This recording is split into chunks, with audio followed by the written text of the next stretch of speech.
আজকে যদি সারাদিন এখানে গলা ফাটে যদি সুদের বিরুদ্ধে বয়ান করি, ঠিকই সন্ধ্যার সময় আবার সুদের সাথে জড়িত হয়ে যাবে। ভিতরে হেদায়েত নাই। ইহদিনাস সিরাতাল মুস্তাকিম, নামাজে দাঁড়িয়ে পড়ে ইহদিনাস সিরাতাল মুস্তাকিম, অথচ মসজিদ থেকে বের হয় আমার মুখের মধ্যে আবার গালিগালাজ শুরু হয়ে যায়। মসজিদের মধ্যে এসে আল্লাহর কাছে দোয়া করি, হাত উঠে কান্না করে চোখের পানি ফেলাই। মসজিদ থেকে আমার বের হতে দেরি হয়, 2 কদম সামনে যেতে দেরি হয়। আমি আবার হারাম কাজে লিপ্ত হতে দেরি হয় না, সুদের কারবারের সাথে লিপ্ত হতে দেরি হয় না, জুয়ারির সাথে লিপ্ত হতে দেরি হয় না। আমি কিভাবে আল্লাহ পাকের একজন খাঁটি মুমিন বান্দা হিসেবে দাবি করি। ওমিনান নাসি মান ইয়াকুলু আমান্না বিল্লাহ ওয়া বিল ইয়াউমিল আখির ওয়া মা হুম বিমুমিনিন। নবী আপনার উম্মতদেরকে জানান, এদেরকে প্রশ্ন করা হলে এরা বলবে আমরা ঈমানদার, আমরা আখিরাতের উপর ঈমান আনয়ন করেছি। আল্লাহ নিজেই বলেন ওয়া মা হুম বিমুমিনিন, ইয়া রাসূলুল্লাহ আসলে এরা প্রকৃতপক্ষে ঈমানদার না। এই কথা আল্লাহ কেন বললেন? আবার কোরআনে বিভিন্ন জায়গায় ডাক দিয়ে বললেন ইয়া আইয়ুহাল্লাযীনা আমানুত্তাকুল্লাহ হাক্কা তুকাতিহি ওয়া লা তামুতুন্না ইল্লা ওয়া আনতুম মুসলিমুন। আল্লাহ কোরআনে ডাক দিয়ে বলেন হে ঈমানদাররা, আমানুত্তাকুল্লাহ আল্লাহকে ভয় কর, হাক্কা তুকাতিহি ভয় করার মতো ভয় কর, ওয়া লা তামুতুন্না ইল্লা ওয়া আনতুম মুসলিমুন। সাবধান, যতক্ষণ পর্যন্ত মুসলমান না হবে ততক্ষণ পর্যন্ত মারা যাবে না। ওয়ান্ত মুসলিমুন ওয়া তামুতুন ইল্লা ওয়া আনতুম মুসলিমুন, মুসলমান না হওয়া পর্যন্ত মারা যেও না। হযরত আদম সফিউল্লাহ আলাইহিস সালাতু ওয়াস সালাম থেকে নিয়ে ঈসা রূহুল্লাহ আলাইহিস সালাতু ওয়াস সালাম পর্যন্ত সমস্ত পয়গম্বর আল্লাহর কাছে দোয়া করেছেন, আয় আল্লাহ আমাদেরকে আপনি পয়গম্বর না বানায়া যদি মুহাম্মদ সাল্লাল্লাহু আলাইহি সাল্লামের উম্মত হিসেবে দুনিয়াতে প্রেরণ করতেন, হাশরে ময়দানে আমরা বড় মর্যাদান হয়ে যেতাম। ঈসা রূহুল্লাহ কান্না করেছেন আল্লাহর দরবারে, আল্লাহ শেষ নবীর উম্মত বানিয়ে দুনিয়াতে আমাকে পাঠান না। আল্লাহ দোয়া কবুল করেছেন। ঈসা রূহুল্লাহ পর্যন্ত এখনো কিন্তু না মৃত্যু হন নাই। আলোচনা ইনশাআল্লাহ অন্য জমাতে করব। আদম আলাইহিস সালাম সফিউল্লাহ জান্নাতে ভুল করার পর আল্লাহ যখন অনুমতি দিয়েছিল না খেয়েও না, কিন্তু শয়তানের ধোঁকায় পড়ে খেয়েছিল। সেইখানে আল্লাহর কাছে দোয়া করেছে, আল্লাহ আরশ আজিমের কোটির পায়ের মধ্যে লেখা আছে লা ইলাহা ইল্লাল্লাহ মুহাম্মাদুর রাসূলুল্লাহ। আয় আল্লাহ আপনার সেই মহাব্বতের লোক, আপনার সেই মহাব্বতের পয়গম্বরের ওসিলায় আপনি আমাকে মাফ করে দেন। এখন মুহাম্মদ সাল্লাল্লাহু আলাইহি ওয়াসাল্লাম আমাদের এটা বড় সৌভাগ্য যে আল্লাহ আমাদেরকে সেই পয়গম্বরের উম্মত বানিয়ে দুনিয়াতে প্রেরণ করেছেন। যেখানে অন্যান্য পয়গম্বর উম্মতরা হাজার হাজার বছর ইবাদত করার প্রতি সওয়াব, আল্লাহ রাব্বুল আলামিন 50 ওয়াক্ত নামাজের সওয়াব দিয়ে 50 ওয়াক্ত নামাজ দিয়েছিলেন। বলেছে উম্মতে মুহাম্মাদের যারা 5 ওয়াক্ত নামাজ ঠিকমতো জামাতের সাথে আদায় করবে তাদের আমলনামায় পুরো 50 ওয়াক্ত নামাজের সওয়াবই তাদের আমলনামায় দান করে দিবে। ফাসুবহানাল্লাযী লা ইহসা ইমতিনানুহু বিল লিসানি ওয়ালা বিল কলম ونشهد أن لا إله إلا الله وحده لا شريك له ونشهد أن سيدنا وسندنا وحبيبنا وطبيب قلوبنا ومولانا محمدا عبده ورسوله الذي أرسله الله بالحق بشيرا ونذيرا وداعيا إلى الله بإذنه وسراجا وقمرا منيرا. فقد قال الله تعالى في كلامه المجيد وفي فرقانه الحميد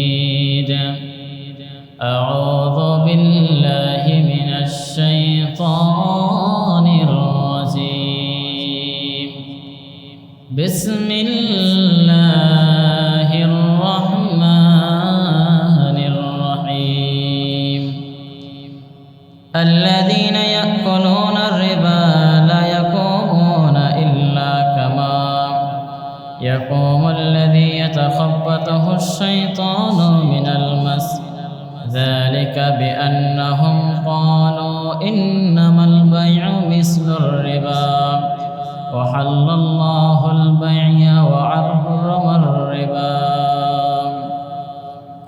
صدق الله العظيم وصدق رسوله النبي الكريم ونحن على ذلك من الشاهدين والشاكرين والذاكرين الله والحمد لله رب العالمين أما بعد إن الله وملائكته يصلون على النبي يا أيها الذين آمنوا صلوا عليه وسلموا تسليما اللهم صل على سيدنا ونبينا وشفيعنا وحبيبنا ومولانا محمد صلى الله عليه وعلى آله وأصحابه وبارك وسلم بلغ العلا بكماله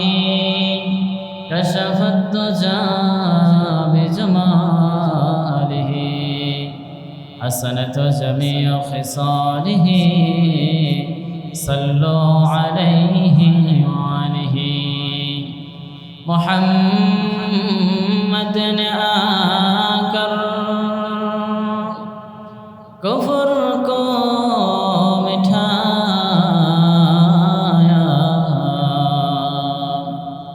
कुफ्र को मिठाकर सदाकत बताया बलगल अला बिकमालिह कशफ الدجى بجماله حسنت جميع خصاله صلوا عليه وآله سبحانك لا علم لنا إلا ما علمتنا إنك أنت العليم الحكيم رب اشرح لي صدري ويسر لي أمري واحلل عقدة من لساني يفقه قولي अमल से बनती है ये जन्नत भी जहन्नम ही अमल से बनती है ये जन्नत भी जहन्नम ही ये खाक फितरत में न नूरी है न नारी ये खाक फितरत में न नूरी है न नारी इखलास के आमाल ये जन्नत की हमरा इखलास के आमाल ये जन्नत की हमरा फरहज़ की मक़ासद है जो तक़वा से हसलमांदा फरहज़ की मक़ासद है जो तक़वा से हसलमांदा बग़ैर जो आमाल इखलास और तक़वा बग़ैर जो आमाल इखलास और तक़वा बर्बाद तेरे ज़िंदगी आए होश नज़रमंद बर्बाद तेरे ज़िंदगी आए होश नज़रमंद अल्हम्दुलिल्लाह महान अल्लाह रब्बुल आलमीन जल्ल जलालुहुर दरबारे अगणित लक्ष कोटि शुक्र सुजूद যে মহান রব্বে কারীম আমাদেরকে অত্যন্ত দয়া করে মায়া করে হায়াতে রেখে দিল দিমাগ ভালো রেখে আজকের এই জমাত দিনে পবিত্র হুকুম আল্লাহ রাব্বুল আলামিন হাজারো মানুষদের থেকে যাচাই করে বাছাই করে দুনিয়াবি কাজ থেকে ফারেক করে রব্বে কারীম আমাদেরকে মসজিদে আসার এবং বসবার জন্য তৌফিক এনায়েত দান করেছেন এজন্য মহান মুনিবের দরবারে কালিমাত শুকর আদায় করে আলহামদুলিল্লাহ লক্ষ কোটি দরুদ সালাম আকা ইনামদার তাজদারে মদিনা জনাবে মুহাম্মদ রাসূলুল্লাহ সাল্লাল্লাহু আলাইহি ওয়াসাল্লামের উপর এবং সর্বোপরি তার পরিবার এবং তার সাহাবায়ে কেরামের উপর, সম্মানিত আল্লাহর আকিরিন জাকিরিন শাকিরিন মুহিব্বিন আইজাম মুরব্বিয়ানে কেরাম, কলিজার টুকরা যুবক ভাই, ছোট ছোট মাসুম বাচ্চারা, পর্দার অন্তরাল আমার সম্মানিত প্রিয় মা বোনেরা, আজ জিলহজ মাসের দ্বিতীয় জুমা। আমি আপনাদের সম্মুখে সূরাতুল বাকারা থেকে একটা আয়াত তেলাওয়াত করেছি, 275 নম্বর যে আয়াতটা। আল্লাহ রাব্বুল আলামিন এই আয়াতটা দিয়ে শুধু একমাত্র হারামখোর যারা, সুদখোর এবং ঘুষখোরদের বিরুদ্ধে কথাটা বলেছেন এই আয়াতটা। এর আগে কয়েকটা ভূমিকায় কয়েকটা কথা বলতে চাই। আল্লাহ জাল্লা জালালুহু সেই তৌফিক এনায়েত দান করেন। ইনশাআল্লাহ সংক্ষিপ্ত সময় যে আয়াত তেলাওয়াত করেছি সেই আয়াতের উপর আলোচনা করার চেষ্টা করব ইনশাআল্লাহ। আল্লাহ সহায়ন। সম্মানিত হাজিরিন, আমার বর্তমান জমানায় অতিরিক্ত হারামটা বেড়ে গিয়েছে। বর্তমান জমানাটা এরকম হয়ে গেছে যে মানুষ প্রত্যেকটা ক্ষেত্রে, প্রত্যেকটা ঘরে ঘরে দেখবেন তারা সুদের সাথে জড়িত আছে। প্রত্যেকটা ঘরে ব্যক্তি, প্রত্যেকটা ঘর স্বামী স্ত্রী উভয় মিলে দেখবেন কিস্তিতে জড়িত আছে। প্রত্যেকটা ঘর হারামের সাথে জড়িত আছে। এজন্য আল্লাহ রাব্বুল আলামিন জাল্লা জালালুহু শানে শানহু, জিনার রহমত, জিনার দয়া, জিনার মাগফিরাত আমাদের মধ্যে নাই। আল্লাহ রাব্বুল আলামিন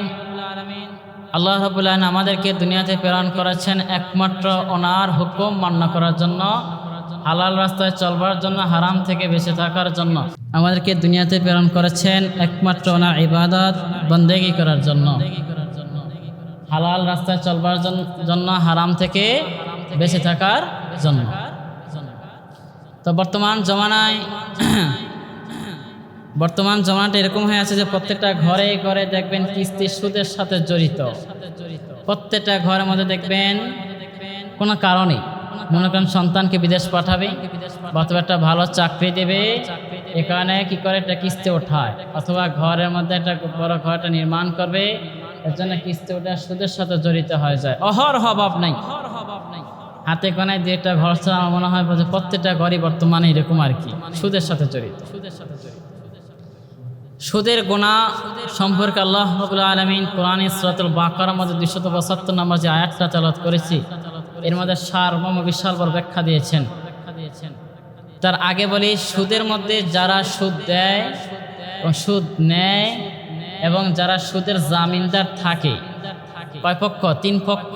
আর যারা সুদ লিখে দেয়, লিখে রাখে, এই হলো 4 পক্ষ। 1 নম্বর হচ্ছে যে সুদ দেয়, দ্বিতীয়ত হচ্ছে সে যে সুদ নেয় গ্রহণ করে, তৃতীয়ত হচ্ছে যে এটার পক্ষে জামিন দেয়, চতুর্থত হচ্ছে যে এটা সম্পর্কে লিখে। 4 শ্রেণী লোকের গুনাহ একরকম। যে সুদ দিল তার যে গুনাহ, যে নিল তার এক গুনাহ, যেটা লিখলো জামিন হিসাবে যে তুমি কিস্তিতে টাকা ওঠাও, আমরা দুজন জামিন আছি, একই গুনাহ। এবং যে এটা লিখলো খাতার মধ্যে, ব্যাংকের কর্মচারীরা লিখে না, ব্যাংকের কর্মচারীরা লিখে, যেই হোক, যেই লেখে, সেই লেখক সেই একই গুনাহের মধ্যে অন্তর্ভুক্ত থাকে, একই গুনাহ। এবার আসেন মুসলিম শরীফে এক হাদিসের মধ্যে আল্লাহ নবী সাল্লাল্লাহু আলাইহি সাল্লাম বলেন, যারা সুদ গ্রহণ করে অথবা সুদ খায়, এই সুদ খায় নিয়ে একটা ব্যাখ্যা আছে, এটা সামনে বলতেছে আয়াতের উপরে। আল্লাহর হাবিব সাল্লাল্লাহু আলাইহি সাল্লাম বলেন, যারা সুদ খায়, সুদ গ্রহণ করে, যাই হোক, তারা 66টা গুনাহ অথবা 70টা গুনাহ তাকে দেওয়া হয়। অন্য এক হাদিসে বুখারী শরীফে 4 নম্বর খণ্ডের মধ্যে আল্লাহর হাবিব সাল্লাল্লাহু আলাইহি সাল্লাম বলেন, যারা সুদ খায়, সুদ গ্রহণ করে, তাদের আমলনামার মধ্যে 100টা গুনাহ আল্লাহ পাক দেন, যার মধ্যে সর্বনিম্ন গুনাহ যেটা, একবারে সর্বনিম্ন গুনাহ যেটা, সেটা হচ্ছে তার মার সাথে জিনা করা। সর্বনিম্ন গুনাহ মানে একবার সবচেয়ে ছোট্ট গুনাহ যেটা, সেটা হলো সুদ খাইলাম, এর গুনাহ হচ্ছে আমি আমার নিজের আপন মায়ের সাথে জিনা করার গুনাহ। এটা হচ্ছে সবচেয়ে ছোট্ট, একবার মানে 100 নম্বর গুনাহটা আর কি।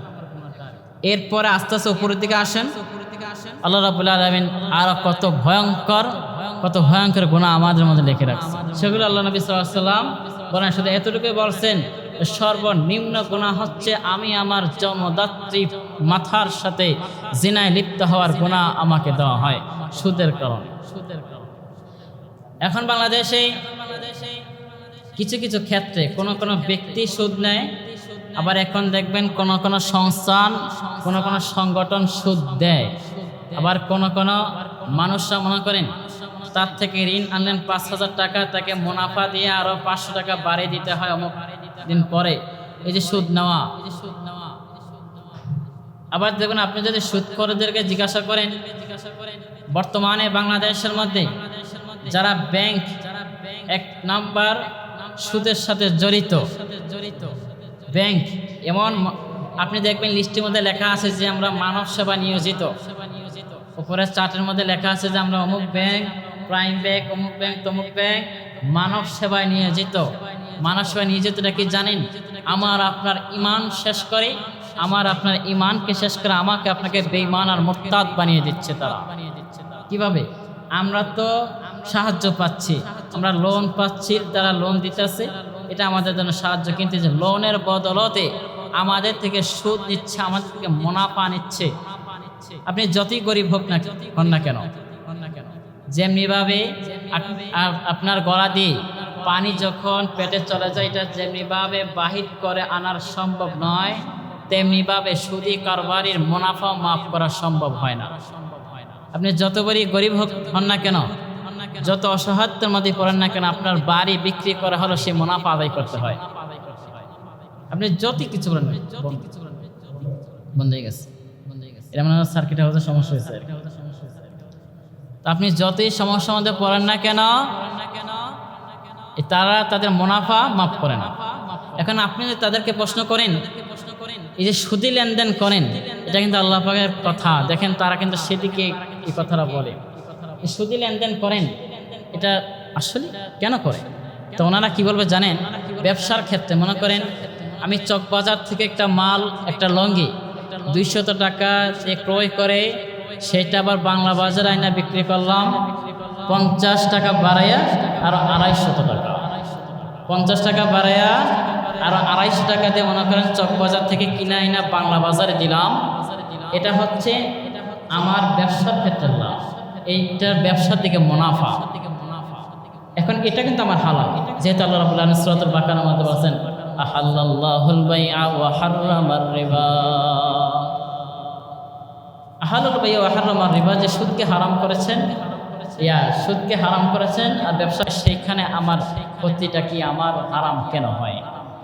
আল্লাহ রাব্বুল আলামিন সূরাতুল বাকারার মধ্যে এই কথার ব্যাখ্যা দেন, আল্লাযীনা ইয়াকুলুনা রিবা লা ইয়াকুমুনা ইল্লা কামা।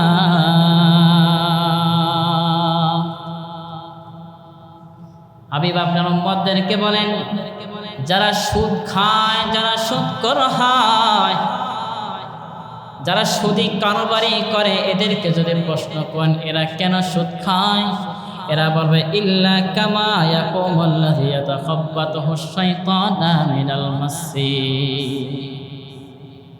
এরা বলবে যদি ব্যবসার মুনাফা যদি হালাল হয়, তাহলে আমাদের ব্যাংকের যে বিষয়টা, এটা আল্লাহ পাক অন্যভাবে বুঝিয়েছেন, কিন্তু আমি বলছি যে বর্তমান হিসাবটা নিয়ে ব্যাংকে তারা বলবে যদি ব্যবসার ক্ষেত্রে মুনাফা যদি হালাল হয়, তাহলে আমাদের ব্যাংকের মুনাফাটা কেন হারাম হয়?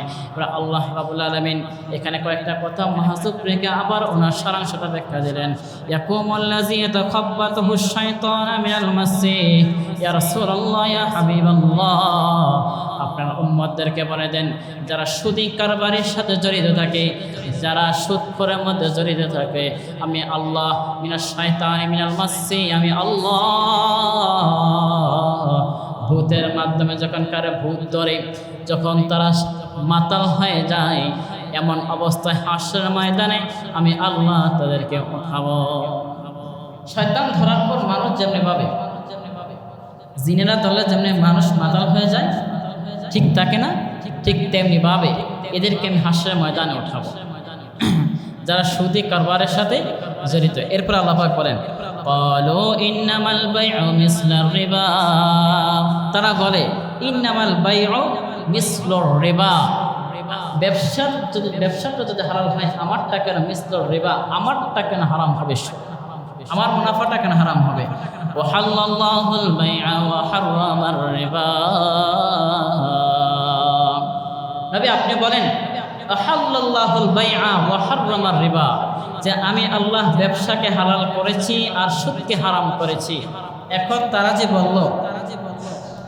যে এই কথা বলল যে ব্যবসাটা যদি হালাল হয় তাহলে আমাদেরটা কেন হারাম, এদেরকে বলেন ব্যবসার যে কারবারি এটাই আমি আল্লাহ হালাল করে দিয়েছি, আর সুদই হলো হারাম, সুদ কথাটাই হলো, এর মুনাফা হারাম, সুদে কারবারিটা সম্পূর্ণ হারাম।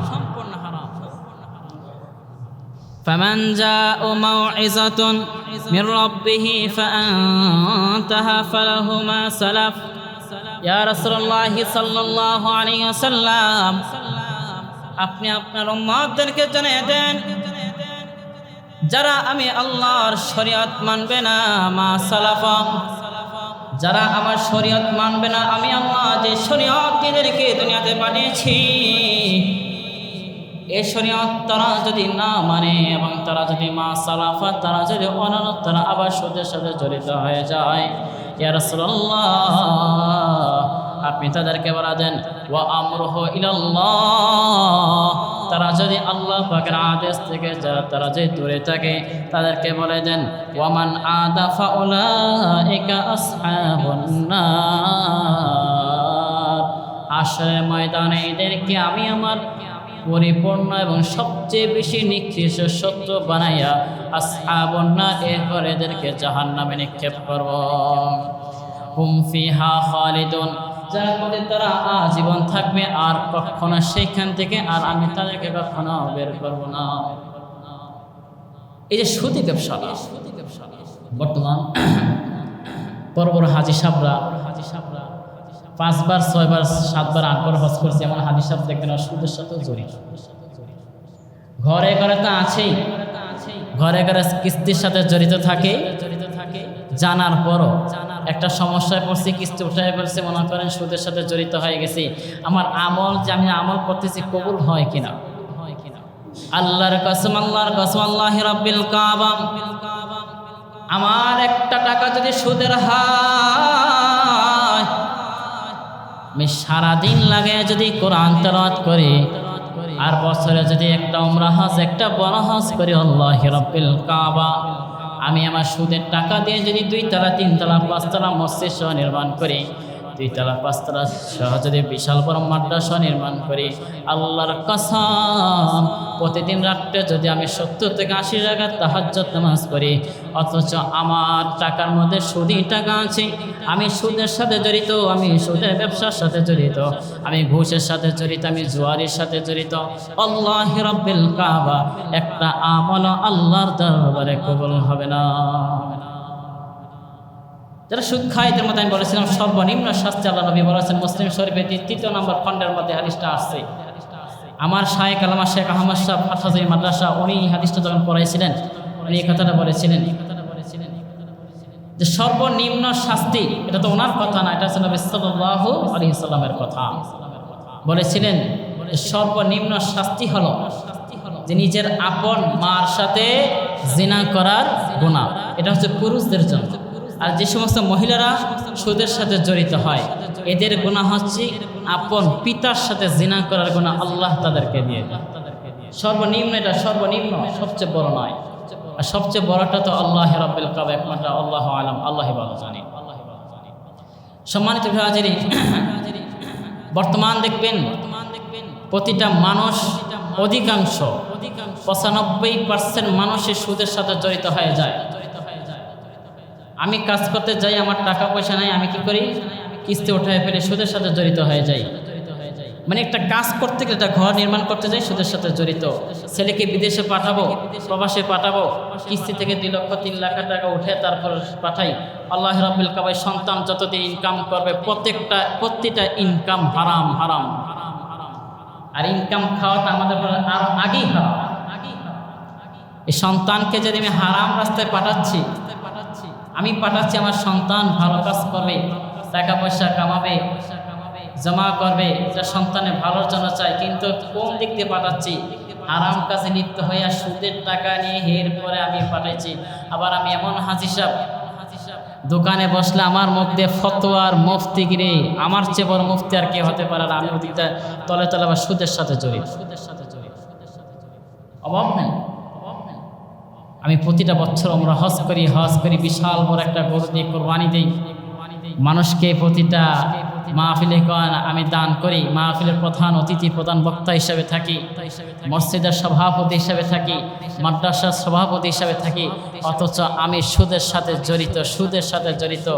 আমি দিনের বেলা ঠিকই সুদের সাথে জড়িত, আবার রাত্রেবেলা যে তাহাজ্জুদ নামাজ পড়ি, আল্লাহ রাব্বিল কাবা কখনো কবুল হবে না।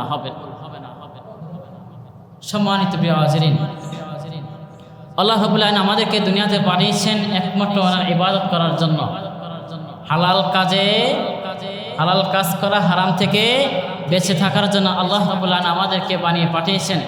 এখন আমরা যদি মনে করেন হারামের দিকেই চলে যাই, আল্লাহ আমাদেরকে বানাইলেন একমাত্র হালাল রাস্তায় চলো, হালাল পথে চলো, ইহদিনাস সিরাতাল মুস্তাকিম, রাস্তার উপর চলো।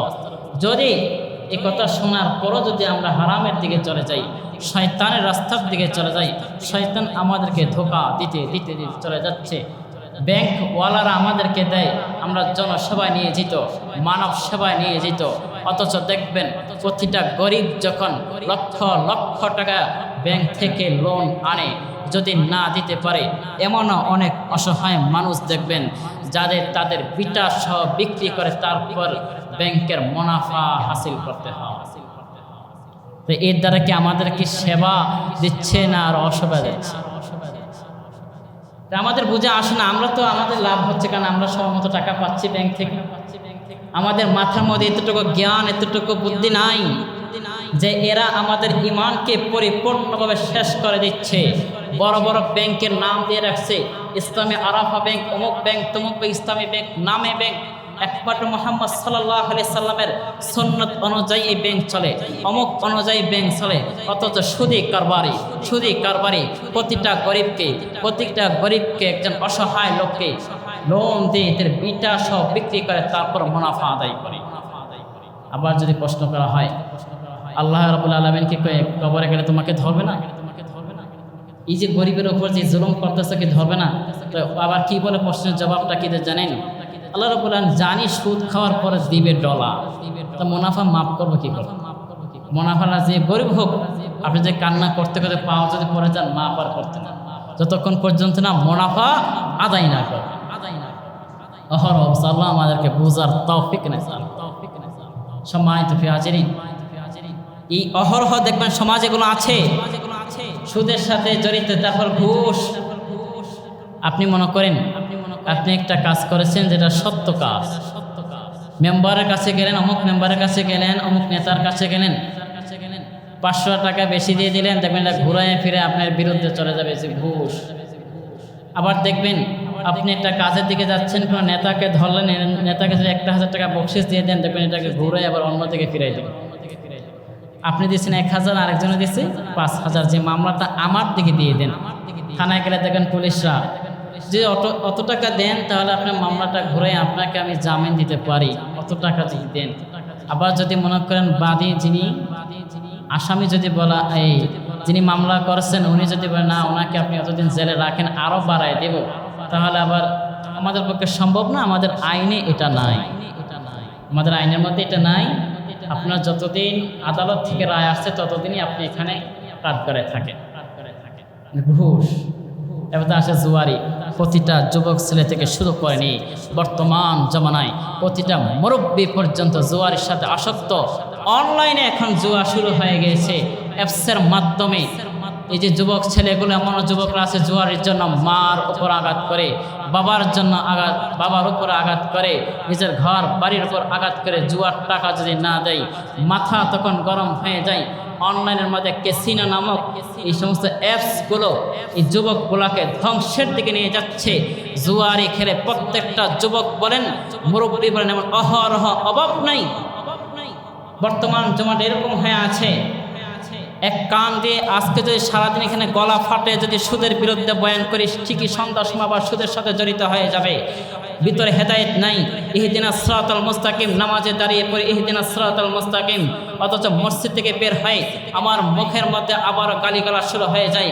নামাজের মধ্যে আসছে, মসজিদের মধ্যে আসে আল্লাহর কাছে দোয়া করে, হাত উঠে কান্না করে, চোখের পানি ফেলাই। মসজিদ থেকে আমার বের হতে দেরি হয়, 2 কদম সামনে যেতে দেরি হয়। আমি আবার হারাম কাজে লিপ্ত হতে দেরি হয় না, সুদের কারবারের সাথে লিপ্ত হতে দেরি হয় না, জুয়ারির সাথে লিপ্ত হতে দেরি হয় না। আমি কিভাবে আল্লাহ পাকের একজন খাঁটে মুমিন বান্দা হিসাবে দাবি করি? লজ্জা হওয়ার কথা। এজন্য আল্লাহ সূরাতুল বাকারার মধ্যে বলেন, ওয়া মিনান নাসি মান ইয়াকুলু আমান্না বিল্লাহি ওয়া বিল ইয়াউমিল আখির ওয়া মা হুম বিমুমিনিন। নবী আপনার উম্মতদেরকে জানান, এদেরকে প্রশ্ন করা হলে এরা বলবে আমরা ঈমানদার, আমরা আখিরাতের উপর ঈমান আনয়ন করেছি। আল্লাহ নিজেই বলেন, ওয়া মা হুম বিমুমিনিন, ইয়া রাসূলুল্লাহ, আসলে এরা প্রকৃতপক্ষে ঈমানদার না। আসলে তারা ঈমানদার। এই কথা আল্লাহ কেন বললেন? আবার কোরআনে বিভিন্ন জায়গায় ডাক দিয়ে বললেন, ইয়া আইয়ুহাল্লাযীনা আমানুত্তাকুল্লাহ হাক্কা তুকাতিহি ওয়া লা তামুতুন্না ইল্লা ওয়া আনতুম মুসলিমুন। আল্লাহ কোরআনে ডাক দিয়ে বলেন, হে ঈমানদাররা, আমানুত্তাকুল্লাহ, আল্লাহকে ভয় কর, হাক্কা তুকাতিহি, ভয় করার মতো ভয় কর, ওয়া লা তামুতুন্না ইল্লা ওয়া আনতুম মুসলিমুন। সাবধান, যতক্ষণ পর্যন্ত মুসলমান না হবে ততক্ষণ পর্যন্ত মারা যাবে না। ওয়ান্ত মুসলিমুন ওয়া তামুতুন ইল্লা ওয়ান্তুম মুসলিমুন, মুসলমান না হওয়া পর্যন্ত মারা যেও না। এই কথাটা মুমিনদেরকে ডাক দিয়ে বললেন, আমানুত্তাকুল্লাহ। আয়াতের সর্বোত্তম ডাক দিলেন আমানুত্তাকুল্লাহ, ঈমানদারেরা আল্লাহকে ভয় করার মতো ভয় কর, ওয়ালা তামুতুন্না, মরিও না, ইল্লা ওয়া আনতুম মুসলিমুন, যতক্ষণ পর্যন্ত মুমিন পরিপূর্ণ মুসলমান না হবে। এই কথা আল্লাহ রাব্বুল আলামিন বললেন এই কারণে যে আমরা আসলে মুসলমান, আসলে মুমিন। আমার দাদা মুসলমান, আমার বাবা মুসলমান। আমাকে যদি কালিমা সম্পর্কে জিজ্ঞাসা করা হয় আমি কালিমাটাও বলতে পারি। আমাকে যদি নামাজ সম্পর্কে জিজ্ঞাসা করা আমি নামাজও বলতে পারি। আমি হজও করি, আমি যাকাতও দেই, আমি কোরবানিও করি, কিন্তু আমি হারাম কাজে লিপ্ত, আমি সুদের সাথে লিপ্ত, ঘুষের সাথে লিপ্ত, জুয়ারির সাথে লিপ্ত। আমি হলাম সেই নামদারি মুসলমান যেই নামাজ আমার কাজে আসবে না, যে রোজা আমার কাজে আসবে না, যে যাকাত আমার কাজে আসবে না, যে হজ আমার কাজে আসবে না। এজন্য আল্লাহ কোরআন ডাক দিয়ে বলছেন যে হাক্কা তুকাতিহি, ভয় করার মতো ভয় করা। আমি দিনের বেলা নামাজে আসছি, শুধু আল্লাহকে একমাত্র ভয় করলাম। কান্নাকাটি যখন ইমাম সাহেব মোনাজাত দিল, হাত উঠে কান্নাকাটি, চোখের পানি ফালে সব শেষ করে ফেললাম। আমার মতো পীর, আমার মতো এই শায়েখ আর কে আছে? আবার মসজিদ থেকে বের হতে দেরি হয়, আবার গুনার কাছে আমার আগে আর কে যায়? আমার আগে আর কে চায়? আমরা সেই নামদারি মুসলমান। এজন্য আল্লাহ ডাক দিয়ে বলছেন যে আমানুত্তাকুল্লাহ হাক্কা তুকাতিহি, আমার উপর ঈমান আনয়ন কর, ঈমান আনয়ন করার পর আগে হাক্কা তুকাতিহি, ভয় করার মতো ভয় আমাকে আগে। সম্মানিত প্রিয় হাজিরিন, আল্লাহর সামনে আমাকে আপনাকে হাসরের ময়দানে দাঁড়াতে হবে। এই চেহারাটা নিয়ে, কোন বডিটা নিয়ে আল্লাহ রাব্বুল আলামিনের দরবারে দাঁড়াবো? আল্লাহ দুনিয়াতে মধ্যে আমাকে আপনাকে এত সুন্দর করে বানিয়ে পাঠিয়েছেন। 18,000 মাখলুকাতের মধ্যে সর্বশ্রেষ্ঠ বানিয়ে এই দুনিয়াতে আমাকে আপনাকে প্রেরণ করেছেন। সবচেয়ে দামি বানাইয়া এত সুন্দর একটা চেহারা বডি বানিয়ে দুনিয়াতে পাঠিয়েছেন। এত সুন্দর দুটো চক্ষু দিয়েছেন, এত সুন্দর কণ্ঠ দিয়েছেন, দুটা কান দিয়েছেন। অথচ একটা পশুকে আল্লাহ রাব্বুল আলামিন এরকম করে বানান নাই, তাকে বোঝার ক্ষমতা দেন নাই, তাকে কথা বলার ক্ষমতা দেন নাই। আমাকে আপনাকে 18,000 মাখলুকাতের মধ্যে সর্বশ্রেষ্ঠ মাখলুক বানাইয়া, এবং কি আমার আপনার উপর যেটা বড় আল্লাহর করুণা যে মুহাম্মদ আরবি সাল্লাল্লাহু আলাইহি সাল্লামের সর্বশ্রেষ্ঠ উম্মত বানাইয়া আমাকে আপনাকে দুনিয়াতে পাঠিয়েছেন। হাসরের ময়দানে সমস্ত উম্মতদের সবচেয়ে দামি সর্বশ্রেষ্ঠ উম্মত হবে মুহাম্মদ সাল্লাল্লাহু আলাইহি সাল্লামের উম্মত। হযরত আদম সফিউল্লাহ আলাইহিস সালাতু ওয়াস সালাম থেকে নিয়ে ঈসা রূহুল্লাহ আলাইহিস সালাতু ওয়াস সালাম পর্যন্ত সমস্ত পয়গম্বর আল্লাহর কাছে দোয়া করেছেন, আয় আল্লাহ আমাদেরকে আপনি পয়গম্বর না বানায়া যদি মুহাম্মদ সাল্লাল্লাহু আলাইহি সাল্লামের উম্মত হিসেবে দুনিয়াতে প্রেরণ করতেন, হাশরের ময়দানে আমরা বড় মর্যাদান হয়ে যেতাম। ঈসা রুহুল্লাহ কান্না করেছেন আল্লাহর দরবারে, আল্লাহ শেষ নবীর উম্মত বানিয়ে দুনিয়াতে আমাকে পাঠান না। আল্লাহ দোয়া কবুল করেছেন। ঈসা রুহুল্লাহ পর্যন্ত এখনো কিন্তু না মৃত্যু হন নাই। আলোচনা ইনশাআল্লাহ অন্য জুমাতে করব। আদম আলাইহিস সালাম সফিউল্লাহ জান্নাতে ভুল করার পর আল্লাহ যখন অনুমতি দিয়েছিল না খেও না, কিন্তু শয়তানের ধোঁকায় পড়ে খেয়েছিল। সেইখানে আল্লাহর কাছে দোয়া করেছে, আল্লাহ আরশে আজিমের কোটির পায়ের মধ্যে লেখা আছে লা ইলাহা ইল্লাল্লাহ মুহাম্মাদুর রাসূলুল্লাহ।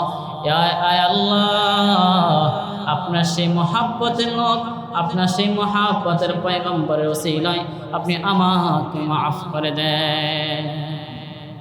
এখন মুহাম্মদ সাল্লাল্লাহু আলাইহি ওয়াসাল্লামের ওসিলায় আমাদের এটা বড় সৌভাগ্য যে আল্লাহ আমাদেরকে সেই পয়গম্বরের উম্মত বানিয়ে দুনিয়াতে প্রেরণ করেছেন। যেখানে অন্যান্য পয়গম্বর উম্মতরা হাজার হাজার বছর ইবাদত করার প্রতি সওয়াব, আল্লাহ রাব্বুল আলামিন 50 ওয়াক্ত নামাজের সওয়াব দিয়ে 50 ওয়াক্ত নামাজ দিয়েছিলেন।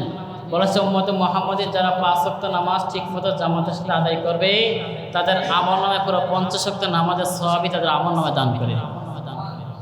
সম্মানিত প্রিয় হাজিরিন, অথচ আমরা সেই মুহাম্মদ সাল্লাল্লাহু আলাইহি সাল্লামের সুন্নতের তাবেদারি করতে পারি না, সুন্নতের তাবেদারি করতে পারি। এটা আমাদের তো আফসোস যে আমরা সেই নবীর সামনে কোন চেহারা নিয়ে দাঁড়াবো। আমার মুখে লম্বা দাড়ি, আমার মাথার মধ্যে টুপি, আমি বড় হাজি সাহেব, আমি কেন আবার সুদে কারবারি করি, আমি কেন আবার ঘুষের কারবারি করি, আমি এলাকার নেতা, আমি এলাকার অমুক নেতা। যখন একটা অসহায় মানুষ যখন আমার কাছে বিচার নিয়ে আসে, আমি তখন তার থেকে 5,000 টাকা বেশি নিয়ে কেন আবার এই বিচারটাকে ঘুরিয়ে দিই।